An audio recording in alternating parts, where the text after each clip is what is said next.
Muy buenos días con todos, sean bienvenidos a un programa más de Ideas al Aire. Sé que ver cabello a veces en la almohada o en la ducha lo hemos normalizado. Sin embargo, detrás de esa escena puede esconderse una señal de alerta. No siempre suele ser muy normal eso. Y no todo cabello que se cae significa lo mismo. Y entender la diferencia puede evitar que una condición avance sin control. Para entender qué está pasando y sobre todo este tema y por qué cada vez más personas enfrentan este problema, vamos a conversar con el doctor Gorky Espinosa, cirujano plástico y director médico de Capilea, una clínica especializada en salud capilar en Ecuador. Le damos la bienvenida en este momento al doctor. Bienvenido, doctor. Muchísimas gracias por esta invitación para poder compartir justamente este tema sobre la caída y la pérdida del pelo. Gracias, doctor. Y para empezar, ¿no? Indíquenos qué es la caída del cabello, qué diferencia tiene sobre todo con la pérdida, porque entiendo que son dos cosas muy diferentes. Sí, bueno, lo que ocurre es que nuestro pelo, dentro de su ciclo normal de vida, tiene una fase en la cual va a haber una caída. ¿Para qué sirve esta caída? Para reemplazar ese pelo que ya cumplió, digamos, todo su ciclo y se volvió un pelo viejo, para tener un pelo renovado. Entonces, esta caída va a ser normal y es parte del ciclo de crecimiento del pelo. Entonces, si nosotros consideramos que hay una caída que es normal, tenemos que saber que cuando nosotros vemos esta caída no es que vamos a perder nuestro pelo. La pérdida es ya la ausencia, que puede ser temporal en algunos tipos de alopecias o que puede ser definitiva en otros tipos, ¿de acuerdo? Entonces, lo fundamental es entender eso. Primero, que la caída es lo que nos asusta, pero que no necesariamente nos va a llevar a una pérdida. Y segundo, es que cuando nosotros vemos en algunas ocasiones más caída, no necesariamente eso implica que yo me voy a quedar calvo, porque ese es el temor de nuestros pacientes.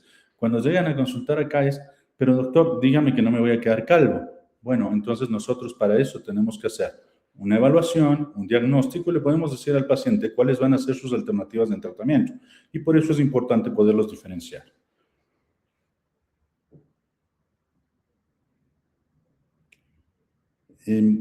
Está ahorita desconectado su micrófono.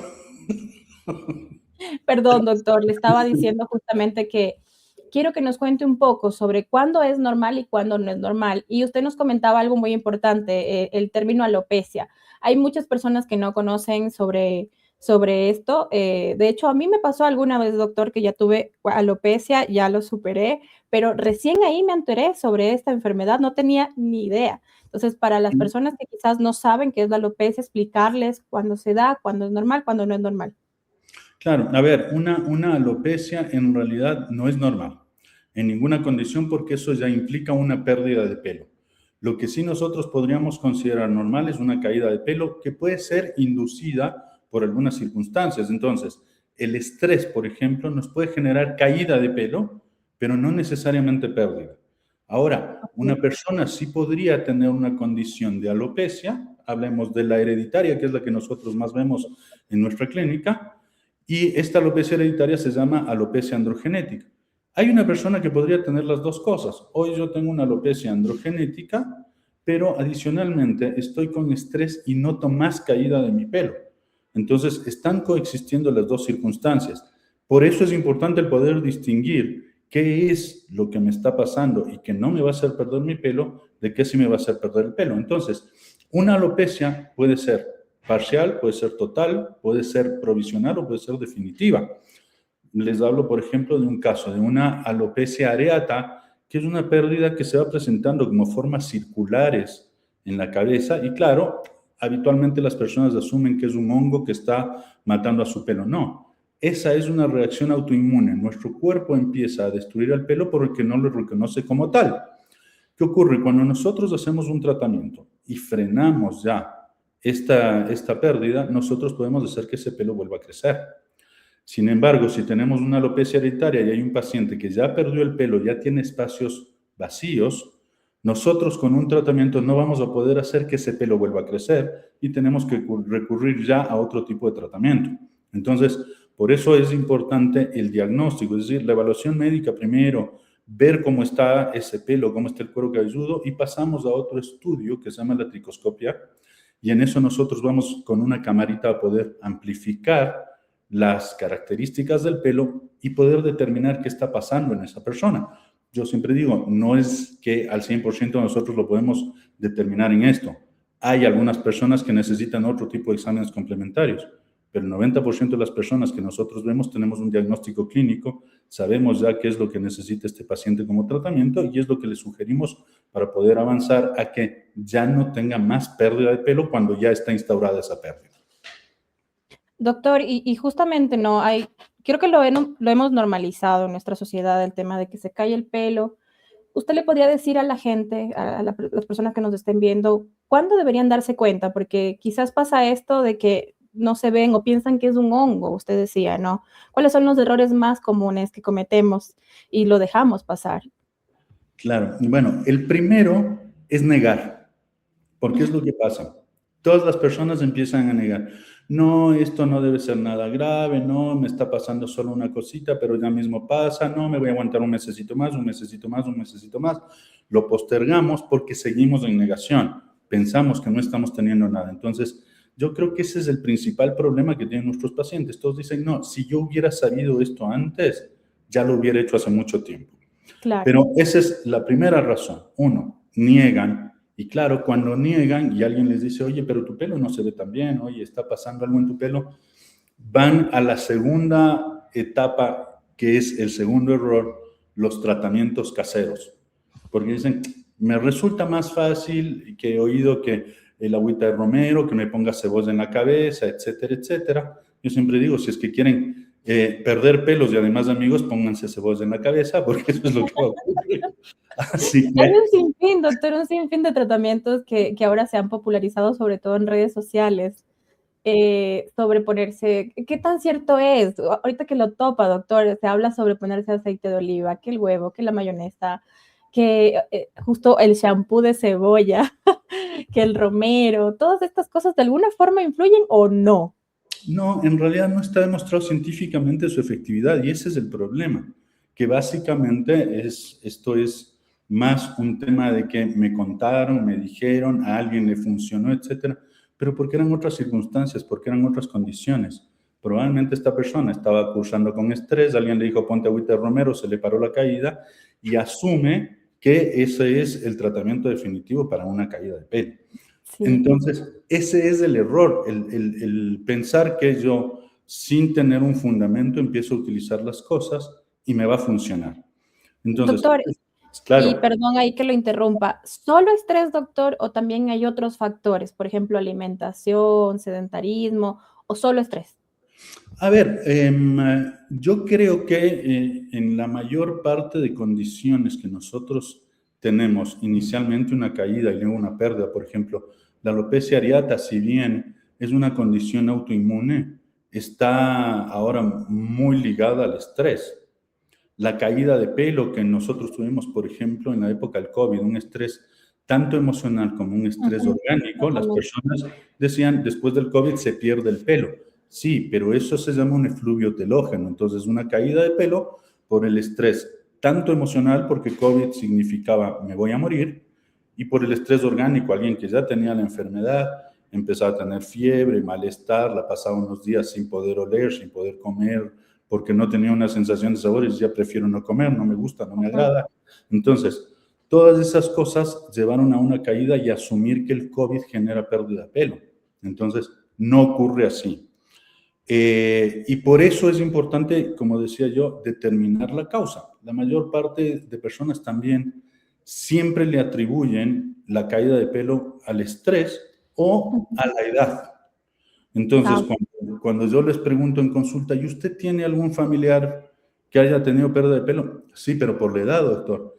Y yo siempre les digo, oigan, hay personas que murieron a los 100 años y con un montón de pelo. Entonces, la edad no siempre significa pérdida de pelo. Cuénteme un poco cómo era la pérdida de pelo de su papá o cómo es la pérdida de pelo de su papá o de su abuelo. Si tienen fotos, incluso en el celular, siempre les digo, ¿tiene fotos usted con su padre? Y cuando ya les veo, le digo, no, pues su padre también tiene un problema de pérdida de pelo que usted lo está presentando hoy. Y esas son las cosas. Entonces, ahora un poco de lo que nos puede orientar para saber que el pelo está teniendo un problema. Primero, que si yo notaba una caída normal, habitual de pelos cuando me bañaba, cuando me peinaba, que esa caída haya incrementado. Segundo, que mi pelo, la calidad de mi pelo haya Ujú, ido perdiéndose, es decir, fue en deterioro. Porque el paciente me suele decir, doctor, yo antes tenía un pelo más grueso, hoy lo siento más fino, cuando lo toco siento como que estoy tocando unas plumitas. Eso me dicen ujú. los hombres. Las mujeres me suelen decir, yo antes me agarraba una colita que era muy gruesa y hoy es muy finita. Entonces, esa es otra cosa que nos indica que ese pelo está teniendo un problema. Y en tercer lugar, si hay un antecedente familiar, claro, juntamos todo y la evaluación que nosotros hacemos, vemos el aspecto físico que tiene ese pelo en el momento que nuestro paciente llega a la consulta y ya tenemos un diagnóstico para poderle orientar. ¿Cuándo ir a la consulta? Claro, cuando yo empiezo a ver que la calidad de mi pelo no es la misma, cuando empiezo a notar que hay más caída de lo que antes tenía, entonces ya son señales de alerta que me tienen que llevar hacia una consulta. Doctor, y yo me imagino que esto actualmente ya no es un tema de edades, porque usted decía, claro, hay gente que dice, no, que con la edad. Creo que en los jóvenes y en el estilo de vida actual también está afectando. Sí, son dos cosas importantes. Uno, en relación a la edad, claro, nosotros antes teníamos más pacientes entre 30 y 55 años, hoy tenemos pacientes cada vez más jóvenes, 17, 18 años, que están teniendo pérdida ya a los 17, 18 años, no solo caída, sino que ya hay pérdida. Yo tuve un paciente que empezó su problema, obviamente él no nos había consultado a esa edad, un paciente de 14 años, cuando nos Wow. consultó tenía 23. A los 23 años había perdido tanto pelo que ya no tenía ninguna alternativa de tratamiento, ni siquiera un clínico o quirúrgico. Ya no tenía forma de que nosotros podamos tratar esa alopecia. Entonces se están presentando cada vez más jóvenes. Pero otra cosa importante, y este es otro dato también importante, que antes se pensaba que la alopecia androgenética era exclusivamente del hombre. Y no, Ujú. ahora la estadística en nuestro país está demostrando que las mujeres y los hombres estamos a la par. Uno de cada tres hombres y una de cada cuatro mujeres pierde pelo por alopecia androgenética. Sí, totalmente, doctor. Y en este caso, doctor, ¿cuál es la recomendación que usted brinda? O sea, entiendo que lo primordial debe ser ir a consulta, ¿no? Ajá. Obviamente. Pero ¿qué otras recomendaciones brinda? Porque con todo lo que nos ha hablado, creo que el estrés es muy fundamental y debemos empezar a cambiar nuestro estilo de vida. Bueno, la situación con el estrés es que esa caída que se presenta por el estrés es autolimitada, es decir, va a cumplir un tiempo y después de aquello va a frenar esa caída. Entonces, Okey. nosotros tenemos aquí dos etapas, digamos, en esto, de esta condición que se llama un efluvio telógeno. El efluvio telógeno, que dura 6 meses, es una condición aguda y llega a los 6 meses generalmente y frena. Pero si pasó de 6 meses, este efluvio telógeno suele llegar hasta los 3 años. Yo siempre Ujú. al paciente, cuando me viene a consultar, después de haberle revisado, le digo, mire, esto tiene más una relación con estrés que con un problema real en su pelo. Les digo, espérese hasta los 6 meses antes de empezar cualquier tratamiento, porque siendo autolimitada, puede ser que a los 6 meses ya el paciente solo resuelva su problema y no necesite ningún tratamiento. Entonces, no me necesita a mí para que yo le esté tratando desde antes, cuando yo también como médico tengo que ser ético y saber que hasta los 6 meses eso podría resolverse sin mi intervención. Cuando pasa el tiempo, sí es necesario que nosotros le recomendemos al paciente o le hagamos un tratamiento para fortalecer su pelo. Y adicionalmente, cuando el paciente me dice a mí que no es capaz de controlar el estrés, porque yo por un momento le ayudo, mejora su pelo, para un poquitín la caída, pero si sigue ese mismo ritmo de vida con tanto estrés, no vamos a poder solucionar su problema y va a tener una caída continua. Yo le sugiero que visite a un psicólogo, Ah, porque a okey. veces, claro, porque el paciente no es capaz de controlar su estrés y necesita de alguien que le pueda dar una mejor guía para que pueda Ujú. controlar su estrés y no siga perdiendo pelo, no siga con esta caída más bien. ¿De acuerdo? Entonces, esa es una Ujú. de las cosas que les decimos. Ahora, cuando ya hay un paciente que tiene otra condición en la cual sí puede llegar a tener una pérdida de pelo, siempre les decimos, cuando usted detecta que está teniendo más caída, venga. Y si es que ya encontramos que usted tiene una alopecia androgenética, empezar el tratamiento lo más pronto posible. Entonces, eso evitaría incluso que un paciente tenga que llegar a un trasplante capilar. Ahora, si ya encontró que hay zonas de pérdida, y todavía tiene pelitos, hay que proteger los pelitos que tiene, porque esos son útiles incluso para un resultado estético final después de un trasplante, porque son un complemento cuando yo saco los pelitos para colocarlos en una zona de trasplante. Si hay más pelo, no tengo que utilizar toda la zona donadora del paciente, que son las que nosotros denominamos zonas seguras, la parte posterior de la cabeza y las zonas laterales. De allí sacamos los pelitos, porque además el pelo tiene que salir del propio paciente. No es que yo puedo comprar un grupo de pelos para cada paciente o que otra persona le puede donar. Por eso también es importante que nosotros le digamos al paciente, hay que frenar lo más pronto posible esa pérdida y adicionalmente hay que cubrir los espacios para dar un resultado estético. Perfecto, doctor. Háblenos también un poco sobre Capilea, el centro donde usted trabaja, por favor. ¿Qué servicios brindan? ¿Dónde está ubicado? ¿Qué podemos encontrar? Claro, bueno, Capilea es una franquicia internacional, es una clínica que empezó en Argentina y ahora estamos, yo diría que en la mayoría de países en América Latina. Entonces ahora estamos en Argentina, Chile y Bolivia, en Ecuador, en Perú, estamos en Honduras, en Costa Rica, en El Salvador, estamos en México y también ya con Capilea pasamos el charco, como dicen, y estamos en España también. Ah, ok. Entonces, el crecimiento de Capilea básicamente se debe a que es una clínica que se enfoca en los dos aspectos del tratamiento de la pérdida de pelo, el tratamiento clínico y el tratamiento quirúrgico. Entonces nosotros hacemos tratamientos para mejorar una fibra capilar que no tiene un problema, pero la gente dice, mire, yo quiero que mi pelo esté en mejor condición siempre, que esté bien nutrido. Nosotros tenemos tratamientos para eso. Tenemos tratamientos para estas personas que ya pasaron estos 6 meses del efluvio telógeno y que siguen con esa caída y nosotros tenemos que ayudarles a fortalecer. Entonces, también tenemos tratamientos para aquello. Entonces, ahí nosotros utilizamos mesoterapia, utilizamos plasma rico en plaquetas, que va a ayudar a fortalecer sus pelos. Y también tenemos tratamientos para las personas que tienen otro tipo de alopecias. La alopecia areata, hacemos un tratamiento para controlar este efecto que el cuerpo está destruyendo al pelo. Tenemos tratamientos para la alopecia androgenética, que es lo que nosotros vemos en mayor cantidad en nuestros pacientes.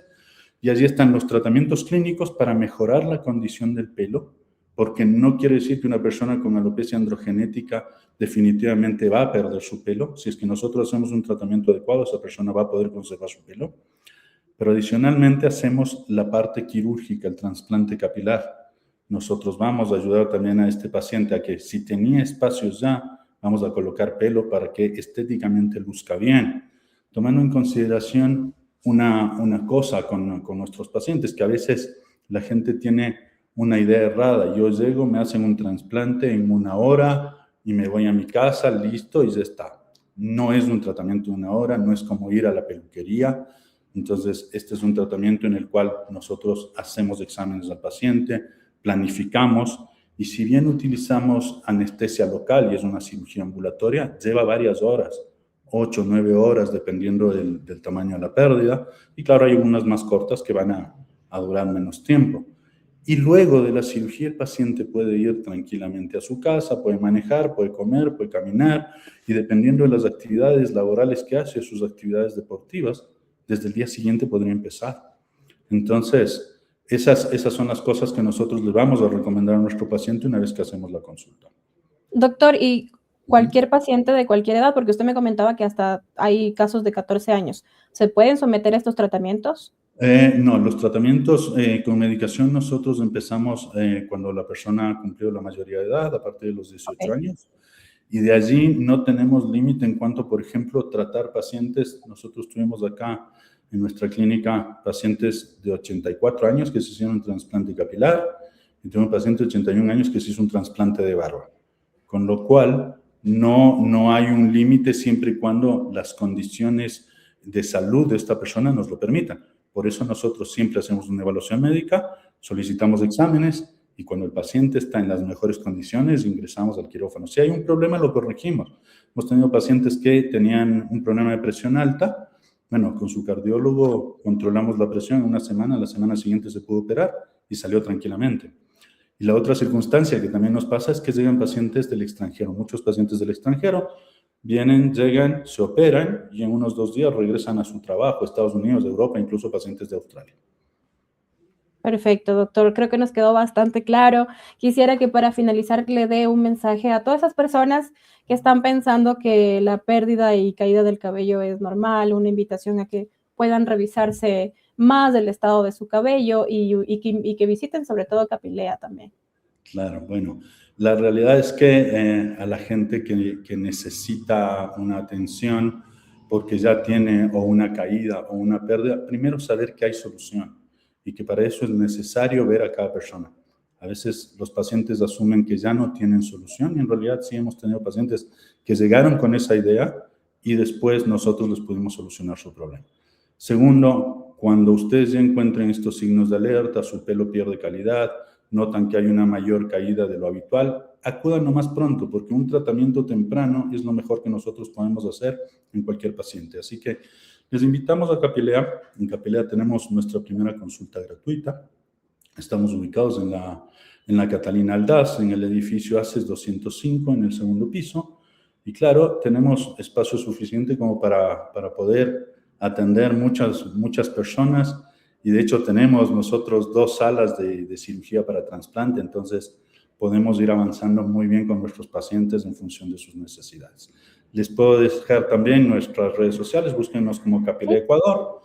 Y el número celular al que se pueden contactar es el 099-333-1422.